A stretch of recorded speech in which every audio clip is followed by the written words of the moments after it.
ஆன்மீக உறவுகள் அனைவருக்கும் என் அன்பான வணக்கங்கள். நாளைய தினம் 11/3/2025 செவ்வாய்க்கிழமையில் பிரதோஷம் வருது. ரொம்ப விசேஷமான ஒரு நாள் அப்படின்னே சொல்லலாம்.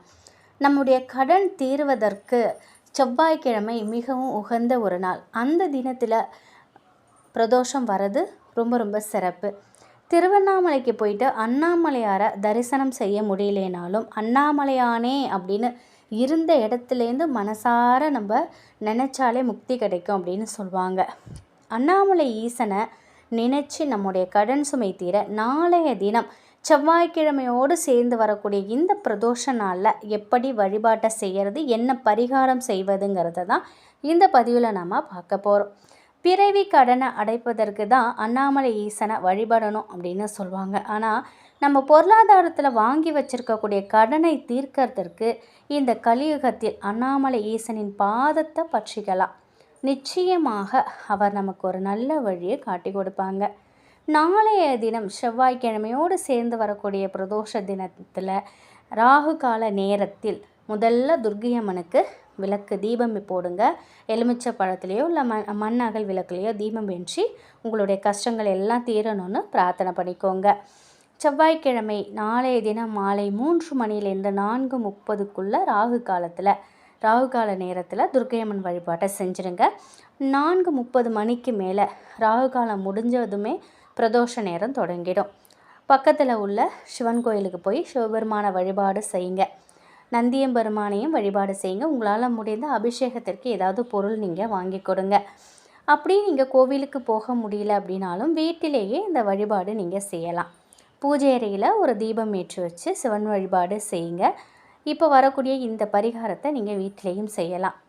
ஒரு மஞ்சள் துணி எடுத்துக்கோங்க. அதில் ஒரு ரூபாய் காசு, 2 வில்வ இலை வைத்து சின்னதாக முடிச்சு மாதிரி போட்டுக்கோங்க. இந்த முடிச்ச கையில் வச்சுக்கிட்டு சிவசிவா இந்த மந்திரத்தை ஒரு 5 நிமிஷம் மனசார முழு மனதோட எம்பெருமானை நினைத்து நீங்கள் சொல்லுங்கள். அப்படி நீங்கள் கோவிலுக்கு போனாலும் இந்த முடிச்ச கையோடு எடுத்துகிட்டு போயிட்டு அங்கே சிவன் கோயிலில் உட்காந்து நீங்கள் பிரார்த்தனை வைக்கலாம். உங்களுடைய கடன் சுமை தீரணும், கர்மவினை குறையணும் அப்படின்னு பிரார்த்தனை செஞ்சுக்கோங்க. ஓம் அண்ணாமலையானே போற்றி போற்றி இந்த மந்திரத்தை ஒரு 27 முறை சொல்லுங்கள். என்னுடைய கடன் பிரச்சனை எல்லாம் தீரணும், என்னுடைய கடன் பிரச்சனை தீர்ந்துருச்சுன்னா கையில் இருக்கிற முடிச்சை கொண்டு வந்து உண்டியலில் சேர்க்குறேன், கிரிவலம் வரேன் அப்படின்னு பிரார்த்தனை பண்ணிக்கோங்க. நீங்கள் வைக்கக்கூடிய வேண்டுதல் நிச்சயமாக வெகு விரைவில் கூடிய சீக்கிரத்தில் நிறைவேறும். கடன் பிரச்சனை தீர்வதற்குண்டான அத்தனை முயற்சிகளையும் நீங்கள் தான் எடுக்கணும். அந்த முயற்சிக்கு பக்க பலமாக ஈசன் இருப்பாங்க. நிச்சயம் உங்கள் கடன் தீரும். உங்கள் கடன் தீர்ந்துடுச்சு, அதாவது உங்களுடைய பிரச்சனைக்கு கொஞ்சம் விடிவு காலம் வந்துடுச்சு அப்படின்னாக்கா நீங்கள் என்ன பண்ணுங்கள், அந்த முடிச்சை கொண்டு போய் கிரிவலம் போயிட்டு அந்த திருவண்ணாமலையில் அந்த உண்டியலில் சேர்த்துடுங்க.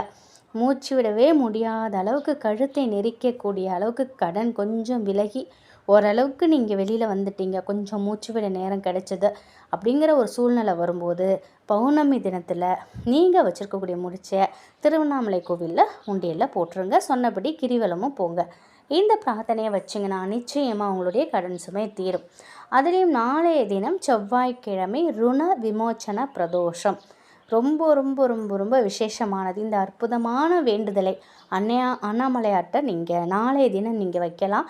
உங்களுக்கு 100% கண்டிப்பாக பலன் கிடைக்கும். உங்கள் கடன் பிரச்சனை 100% தீரும். முழு நம்பிக்கையோடு நீங்கள் நாளைய தினம் இந்த ஒரு வழிபாட்டை செஞ்சு பாருங்கள்.